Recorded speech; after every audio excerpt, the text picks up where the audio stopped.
Hi hello வணக்கம் and welcome to cricket channels Tamil channel. இந்த video நம்ம அதை பற்றி பார்க்க போகிறோம் அப்படின்னா ஆர்சிபியோட mega auction strategy, new bowler, batter, wicket keeper and RTM options அப்படிங்கிறத இந்த இடத்துல கொண்டு வந்திருக்கிறேன். ஸோ ஃபஸ்ட்டு வந்துட்டு நம்மளுடைய ஆர்சிபியோட அந்த பேட்டர்ஸ் அப்படிங்கிற அந்த ஒரு விஷயத்துக்கு முன்னாடி விக்கெட் கீப்பர்ஸ் அப்படிங்கிற ஸ்லாட்டில் வந்து டிகே வந்து பார்த்தீங்கன்னா இருந்தார்.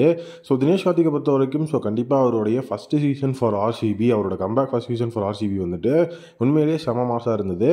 ஸோ அதுக்கப்புறம் அவரோட ஃபார்ம் அப்படிங்கிறது வந்து மிகப்பெரிய லெவலில் டிப் ஆயிருச்சு. ஸோ இப்போ இந்த விக்கெட் கீப்பிங் ஆப்ஷன் அப்படிங்கிறதுல வந்து பார்த்தீங்கன்னா கேஎல் ராகுல் அண்ட் இஷான் கிஷான் பிரைமரி சாய்ஸில் இருக்கிறாங்க. அனுஜ் ராவத்தை கண்டிப்பாக வந்து அவங்க ஆர்டிஎம் பண்ணுறதுக்கு நிறையவே வாய்ப்பு இருக்குது. ஏன்னா தினேஷ் கார்த்திகோட இடத்துல அனுஜ் ராவத் தான் வந்து பார்த்தீங்கன்னா கீப்பிங் அப்படிங்கிறதெல்லாம் வந்து பண்ணி அந்த இடத்துல இருந்தார்.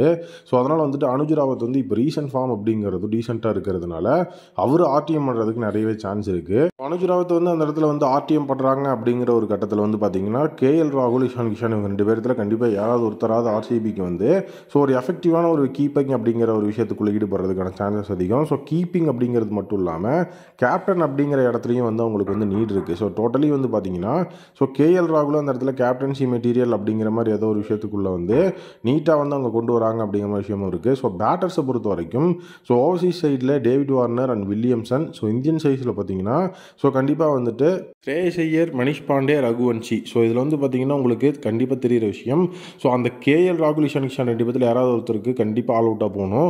அதில் யாராவது ஒருத்தருக்கு ஆல் அவுட்டாக போயிட்டால் கண்டிப்பாக இந்த இடத்துல ஸ்ரேயஸ் ஐயரை அவங்க எடுக்க மாட்டாங்க. ஏன்னா வந்துட்டு ஸ்ரேயஸ் ஐயர், அதுக்கப்புறம் வந்து நம்மளுடைய இஷான் கிஷான், கேஎல் ராகுல், இங்கே மூணு பேருமே பார்த்தீங்கன்னா அந்த ஹை குவாலிட்டி அப்படிங்கிற ப்ரைஸுக்கு போகக்கூடிய பிளேயர்ஸ். என்னதான் நம்மக்கிட்ட பர்ஸ் அப்படிங்கிறது எஃபெக்டிவாக இருந்தாலும் கண்டிப்பாக அவங்க மூணு பேர்த்தையும் ஒரே டீமுக்குள்ளே கண்டிப்பாக நம்மளால் வந்து கொண்டு வர முடியாது. அதனால் இந்த ஒரு இடத்துல வந்து பார்த்தீங்கன்னா ஓசி சைடில் வார்னர், வில்லியம்சன் நமக்கு ஒரு டீசெண்டான ப்ரைஸில் கிடைக்கிறதுக்கு வாய்ப்பு இருக்குது. ஏன்னா ஜிடியில் வந்து பார்த்தீங்கன்னா வில்லியம்சன் இருந்தார், அதுக்கப்புறம் அதுக்கு இன்ஜுரி அப்படிங்கிற விஷயம் இருந்தது. மணிஷ் பாண்டே ஆல்ரெடி ஆர்சிபிக்காக விளாண்ட பிளேயர். அன்ஷின் ரகுவன்ஷி கேகேஆருக்காக பார்த்தீங்கன்னா ஒரு இம்பாக்ட்ஃபுல்லான பிளேயராக இருந்திருக்கிறாரு. அதே மாதிரியான ஒரு இம்பாக்ட்ஃபுல் பிளேயர் கண்டிப்பாக ஆர்சிபிக்கு தேவை. அதனால் பேட்டிங்கில் இவங்கள கண்டிப்பாக நம்ம டார்கெட் பண்ணால் எஃபெக்டிவாக இருக்கும். அதே நேரம் ஆல்ரவுண்டர்ஸை பொறுத்த வரைக்கும் இந்த இடத்துல நான் வந்துட்டு 5 பிளேயர்ஸ் வச்சுருக்கேன். Liam Livingstone, Dewald Brevis, Will Jacks வந்து ஆர்டிஎம். அதுக்கப்புறம் சஹீப் உல் ஹசன் அண்ட் கைல் மேயர்ஸை பொறுத்த வரைக்கும் நல்ல ஒரு தரமான ஒரு அதிரடியான ஓப்பனிங் பேட்ஸ்மேன். ஓசி சைடில் எனக்கு ஒரு அதிரடியான ஓப்பனிங் பேட்ஸ்மேன் வேணும் அப்படின்னா கண்டிப்பாக கைல் மேயர்ஸை எஃபெக்டிவாக வந்து டார்கெட் பண்ணலாம். அடுத்தது வந்து பார்த்தீங்கன்னா ஒன் டவுன் த பேட்ஸ்மேன் அப்படிங்கிற ஒரு விஷயத்தில் வந்து பார்த்தீங்கன்னா நம்மளுடைய டிவில் பிரீவிஸ் எஃபெக்டிவாக இருப்பார். ஈவன் வந்து பார்த்தீங்கன்னா டிவில் பிரீவிஸ் எடுத்தால் டிவில் பிரீவிஸ்க்கு நீங்கள் ஓப்பனிங் ஸ்லாட்டே கூட கொடுக்கலாம். ஏன்னா அவர் வந்து பார்த்தீங்கன்னா டொமஸ்டிக்கில் வந்து பார்த்தீங்கன்னா அவர் வந்து சவுத் ஆஃப்ரிக்காவோட சைடில் டொமஸ்டிக் டோர்னமெண்ட்ஸ்லாம் விளாடும்போது ஓப்பனிங் பேட்ஸ்மேனாக நிறைய ரெக்கார்ட்ஸ் அப்படிங்கிறதெல்லாம் பண்ணியிருக்கிறார் T20 ஃபார்மெட்டில். அதுவும் ஒரு விஷயமா இருக்குது. டீசெண்டான ஒரு ப்ரைஸுக்கு பிளேயர்ஸ் வேணும் அப்படின்னா சஹீப் உல் ஹசனும் டிவில் பிரீவிஸும் நல்ல பிக்காக இருப்பாங்க.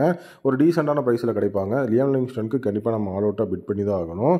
வில் ஜாக்ஸ்க்கும் ஆல் அவுட்டாக பிட் பண்ணதுக்கு அப்புறமா நம்ம பெருசாக வந்து பிட் பண்ண தேவையில்ல.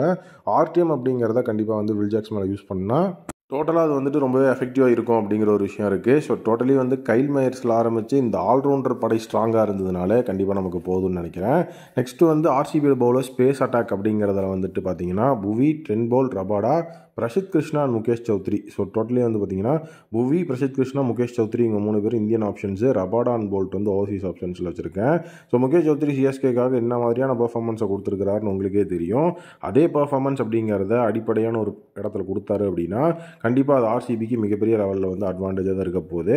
புவி நல்ல ஒரு எக்ஸ்பீரியன்ஸான இந்தியன் பிளேயர். இப்போது ரீசெண்ட் டைமில் வளர்ந்து வந்துட்டு இருக்க பிளேயர்னால் வந்து பிரசித் கிருஷ்ணா. அதே நேரம் வந்து ஓவர்சீஸ் சைடில் வந்துட்டு ரபாடா அண்ட் போல்ட். இது வந்து நம்மளுடைய ஏபி டிவிலியர்ஸை சொல்லியிருக்கிறது. ரபாடாலாம் கிடச்சாருன்னா கண்டிப்பாக ஆர்சிபிக்கு மிகப்பெரிய லெவலில் லக் இருக்குது. அந்த இடத்துல வந்துட்டு நிறைய விஷயங்கள் நம்ம வின் பண்ணுறோன்னு அர்த்தம் அப்படிங்கிற மாதிரி. அதே நேரம் ட்ரெண்ட் போல்ட்டுக்கு கண்டிப்பாக குறி வைப்பாங்க. ட்ரெண்ட் போல்ட்டை ஆல் அவுட்டாக பிட் பண்ணாமல் டீசெண்டான ப்ரைஸில் தூக்குனா தான் அது எந்த டீமாக இருந்தாலும் அட்வான்டேஜ். ஏன்னா வந்து அவர் பார்த்தீங்கன்னா அவர் ஒரு பவர் பிளே பவுலர் மாதிரி தான் இப்போ வந்துட்டு இருக்கிறாரு. இன்னிங்ஸில் வந்துட்டு ஸ்டார்டிங்கில் விக்கெட் எடுக்கலன்னா அவர் விக்கெட் எடுக்க மாட்டேங்கிறார் அப்படிங்கிற ஒரு கான்ட்ரவர்சியலும் அவர் மேலே இருக்குது. அதையும் பார்த்துக்கணும். நெக்ஸ்ட்டு வந்து bowling for spin Chahal, Suyash Sharma, Ashwin, ராகுல் ஜாகரை பிக் பண்ணியிருக்கேன். சஹல் ஆர்சிபியோட ஃபார்மர் பிளேயர். அடுத்தது வந்து சுயாஷ் சர்மா கேகேஆரோட இம்பாக்ட் பிளேயராக இருந்தார். ராகுல் ஜாகர், அஸ்வின். இதுவே போதும் நம்மளுடைய ஸ்பின் அட்டாக்கை எஃபென்ஷியலாக வைக்கிறதுக்கு. இது வந்து பார்த்தீங்க அப்படின்னா ஸ்குவாடாக கண்டிப்பாக வந்து செம்ம ஸ்ட்ராங்காக இருக்கும். உள்ள பிளேயிங் லெவனை இதிலிருந்து செலக்ட் பண்ணி அதுக்கப்புறம் அங்கே ஸ்ட்ராட்டஜிஸை வந்து எஃபெக்டிவாக யூஸ் பண்ணுறது தான் ஆர்சிபியோட மிகப்பெரிய டாஸ்க்கு. அதை அதுக்கப்புறம் அவங்க வந்து பார்த்துக்கிட்டா போதும். ஏன்னா ராகுல் ஜாகர், அஸ்வின் அப்படின்னு வந்து பார்க்கும்போது டீசெண்டாக ஒருத்தர் வந்து வெல் எக்ஸ்பீரியன்ஸ்டு, ஒருத்தர் வந்து யங் பிளேயர். சஹல் அதுக்கப்புறம் சுயேஷ் சர்மாவும் பார்த்தீங்கன்னா சேம் அதே மாதிரி தான். ஒருத்தர் வெல் எக்ஸ்பீரியன்ஸ்ட், ஒருத்தர் வந்து யங் பிளேயர்ஸ், இந்த மாதிரி தான் டீமோட காம்பினேஷன் இருந்தால் எஃபெக்டிவாக இருக்கும்னு நினைக்கிறேன். ஆர்சிபியோட இந்த ஒரு ஸ்குவாடை பற்றி நீங்கள் என்ன நினைக்கிறீங்க அப்படிங்கிற உங்களுடைய ஒப்பீனியனை கமெண்ட் செக்ஷனில் மறக்காம கமெண்ட் பண்ணுங்கள். மீண்டும் நாளை ஒரு புதிய வீடியோ மீட் பண்ணுறேன். அந்த வந்து விடைபெறுவது cricket channels Tamil admin. Thank you, take care and bye bye.